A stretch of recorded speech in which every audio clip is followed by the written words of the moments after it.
Moments after the light went out, she felt something strange, something she hadn't felt in a long time.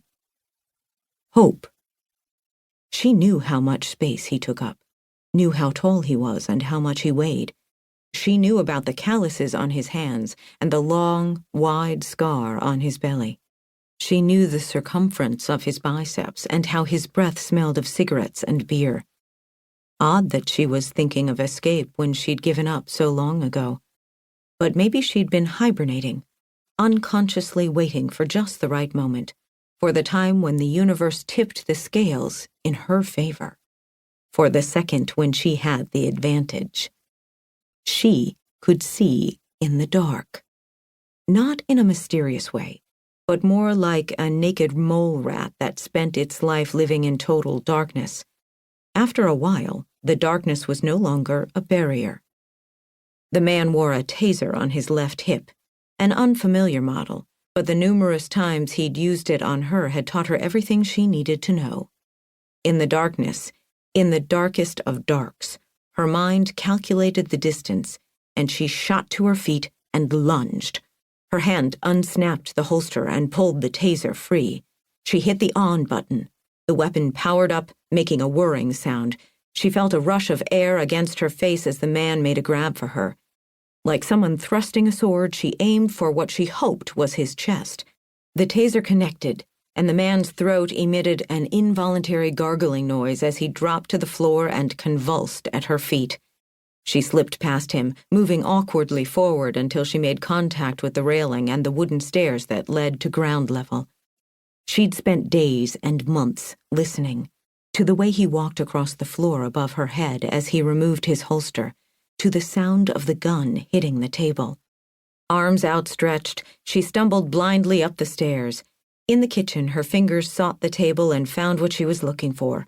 Abandoning the taser, she unsnapped the holster and pulled out the weapon. From the weight and shape, it felt like a .40 caliber Smith & Wesson, standard police issue. Behind her, footfalls pounded up the steps. No time to check the magazine. She steadied the gun with two hands, listened for the sound of movement coming from below, heard his crab-like scuffling and his ragged breathing, sensed his rage drawing nearer. She fired. 3 times, each pull of the trigger creating a spark in the darkness as hot, empty cartridges bounced over her bare feet, and the smell of gunpowder filled her nostrils.